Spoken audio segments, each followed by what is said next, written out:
ಹೋಟೆಲ್ನಲ್ಲಿ ಸಮಸ್ಯೆ ಆಗ್ತಾ ಇದೆ ಅಂತ ಹೋಟೆಲ್ ಮಾಲೀಕರು ತಮ್ಮ ಅಳಲನ್ನು ತೋಡ್ಕೊಳ್ತಾ ಇದ್ದಾರೆ. ರಾಮನಗರದಲ್ಲೂ ಸಹ ಗ್ಯಾಸ್ಗೋಸ್ಕರ ಪರದಾಡಬೇಕಾದಂಥ ಪರಿಸ್ಥಿತಿ ನಿರ್ಮಾಣ ಆಗಿದೆ. ವಾಣಿಜ್ಯ ಬಳಕೆ ಗ್ಯಾಸ್ ಸಿಲಿಂಡರ್ ಪೂರೈಕೆಯಲ್ಲಿ ವ್ಯತ್ಯಯ ಉಂಟಾಗಿದೆ. ಹೋಟೆಲ್ನಲ್ಲಿ ಸಮಸ್ಯೆ ಆಗ್ತಿದೆ ಅಂತ ಮಾಲೀಕರು ತಮ್ಮ ಅಳಲನ್ನು ತೋಡ್ಕೊಳ್ತಾ ಇದ್ದಾರೆ. ನಮ್ಮೂರ ಆಹಾರ ವೈಭವ ಹೋಟೆಲ್ ಸಿಬ್ಬಂದಿ ಪರದಾಡ್ತಾ ಇದ್ದಾರೆ ಗ್ಯಾಸ್ಗೋಸ್ಕರ. ಒಂದೇ ಒಂದು ಸಿಲಿಂಡರ್ ಕೊಟ್ಬಿಡಿ ಪ್ಲೀಸ್ ಅಂತ ಕೇಳ್ತಾ ಇದ್ದಾರೆ. ದಿನಕ್ಕೆ ನಮಗೆ 6 ಸಿಲಿಂಡರ್ ಬೇಕು, ಆದರೆ ಒಂದೇ ಒಂದು ಸಿಲಿಂಡರ್ ಸಿಗ್ತಿಲ್ಲ. 4,000 ಕೊಡ್ತೀವಿ, ಒಂದು ಸಿಲಿಂಡರ್ ಕೊಡಿ ಅಂತ ಕೇಳ್ತಿದ್ದಾರೆ. ನಮಗೆ 4 ಸಿಲಿಂಡರ್ ಕೊಡ್ತಿದ್ರು, ಈಗ ಏಕಾಏಕಿ 2 ಇಳಿಸಿದ್ದಾರೆ. ಗೋಡೌನ್ಗೆ ಹೋಗಿ ಕೇಳಿದರೆ ನಮಗೆ ಗ್ಯಾಸ್ ಸಪ್ಲೈ ಇಲ್ಲ ಅಂತ ಇದ್ದಾರೆ. ಹೋಟೆಲ್ ಮುಚ್ಚುವ ಬಗ್ಗೆ ಯೋಚಿಸ್ತಾ ಇದ್ದೀವಿ ಅಂತ ಸಿಬ್ಬಂದಿಗಳು ತಮ್ಮ ನೋವನ್ನು ತೋಡ್ಕೊಂಡಿದ್ದಾರೆ.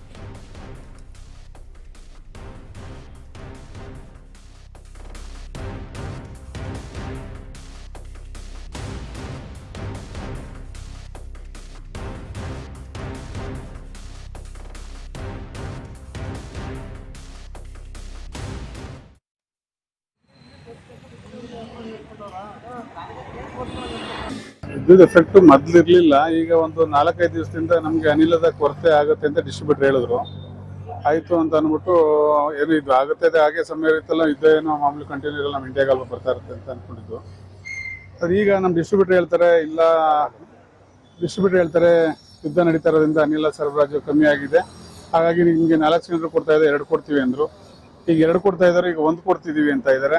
ಆ 1 ನೀನು 4ರಿಂದ 5 ದಿವಸದ ಒಳಗಡೆ ಕ್ಲೋಸ್ ಆಗುತ್ತೆ. ಆಮೇಲೆ ಅದು ಅನಿಲ ಅಲ್ಲಿಂದ ಬಂದು ಸರಬರಾಜು ಆದ್ಮೇಲೆ ನಿಮಗೆ ಡಿಸ್ಟ್ರಿಬ್ಯೂಟ್ ಮಾಡ್ತೀವಿ ಅಂತ ಹೇಳ್ತಾ ಇದ್ದಾರೆ ಸರ್. ಎಫೆಕ್ಟ್ ಹೆಂಗಾಗಿದೆ ಸರ್? ಎಫೆಕ್ಟ್ ಏನಂತಂದ್ರೆ, ಇಲ್ಲಿ ಬೇರೆ ದೇಶಗಳು ಯುದ್ಧ ನಡೀತಾ ಇರ್ತಂಥ ಸಂದರ್ಭದಲ್ಲಿ ಇಲ್ಲಿ ಮೇನ್ ಬೇಕಾಗಿರುತ್ತೆ ನಮ್ಮ ಹೋಟ್ಲ್ ಉದ್ಯಮಕ್ಕೆ ಗ್ಯಾಸ್ನ ಒಂದು ಅವಲಂಬನೆ ಏನಾಗಿದೆ, 99% ನಾವು ಅವಲಂಬಿತ ಆಗಿರೋದ್ರಿಂದ ಗ್ಯಾಸ್ ಏನಾದರೂ ಸರಬರಾಜು ಆಗಲಿಲ್ಲ ಅಂದ್ರೆ ನಾವು ಬಂದ್ ಮಾಡುವಂತ ಒಂದು ಆತಂಕನೇ ಸೃಷ್ಟಿಯಾಗಿದೆ ಸರ್.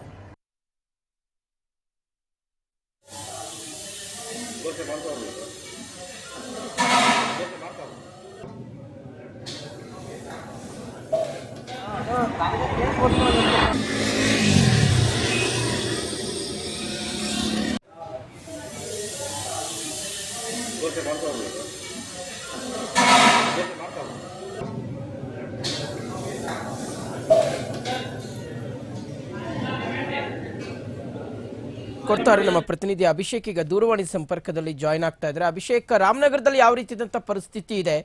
ಹೋಟೆಲ್ ಮಾಲೀಕರಿಗೆ ಪರ್ಯಾಯ ವ್ಯವಸ್ಥೆ ಮಾಡ್ಕೊಳ್ಳೋದಕ್ಕೆ ಸಾಧ್ಯವಾಗ್ತಿಲ್ವಾ, ಹೇಗೆ ಅಂತ? ಶಿವಶಂಕರ್, ಖಂಡಿತವಾಗ್ಲೂ ಏನು ಗ್ಯಾಸ್ ಅನಿಲದ ಕೊರತೆ ಏನು ರಾಮನಗರ ಕೂಡ ಎಫೆಕ್ಟ್ ಆಗಿರುವಂತದ್ದು. ನಿನ್ನೆ ಅಂದ್ರೆ ಹೋಟೆಲ್ ಮಾಲೀಕರು ಒಂದು ಅಳಲನ್ನು ತೋಡ್ಕೊಂಡಿರುವಂತದ್ದು. ಗ್ಯಾಸ್ ಅನಿಲ ಕಮರ್ಷಿಯಲ್ ಗ್ಯಾಸ್ ಸಂಪೂರ್ಣವಾಗಿ ಬಂದಾಗಿರುವಂತದ್ದು. ಸರಿಸುಮಾರು ದಿನಕ್ಕೆ 150 ಸಿಲಿಂಡರ್ಸ್ ಕಮರ್ಷಿಯಲ್ ಸಿಲಿಂಡರ್ ಕೂಡ ಬರ್ತಾ ಇತ್ತು. ಆದ್ರೆ ಸಂಪೂರ್ಣವಾಗಿ 1 ವಾರಗಳಿಂದನೂ ಕೂಡ ಈಗ ಸ್ಟಾಪ್ ಆಗಿರುವಂತದ್ದು. ಈಗ ಹೋಟೆಲ್ ಮಾಲೀಕರು ಹೇಳ್ತಾ ಇರುವಂತದ್ದು, ಮೊದಲಿಗೆ ಒಂದು 4 ಸಿಲಿಂಡರ್ ಆದ್ರೂ ಕೊಡ್ತಾ ಇದ್ರು, ಆಗೊಂಚೂರು ಆಲ್ಟರ್ನೇಟ್ ಆಗಿ ನಾವು ಐಟಮ್ಗಳನ್ನ ಮಾಡ್ಕೊತಾ ಇದ್ವಿ. ಈಗ ಒಂದೊಂದು ಸಿಲಿಂಡರ್ ಗಳನ್ನ ಕೊಡುವಂತಹ ಪರಿಸ್ಥಿತಿಗೆ ಬಂದಿದ್ದಾರೆ. ಇದರಿಂದ ಹೋಟೆಲ್ ಅನ್ನ ಮುಚ್ಚುವಂತಹ ಒಂದು ಸ್ಥಿತಿಗೆ ತಲುಪಿದ್ದೇವೆ ನಾವು ಅನ್ನುವಂತಹ ಒಳಲನ್ನು ತೋಡ್ಕೊಂಡು ಈಗ ರಾಮನಗರ ಕೂಡ ಈ ಒಂದು ಎಫೆಕ್ಟ್ ಆಗಿರುವಂತದ್ದು. Shivshankar. Okay Abhishek, thank you ತಮ್ಮ ಡೀಟೇಲ್ಸ್ಗಾಗಿ.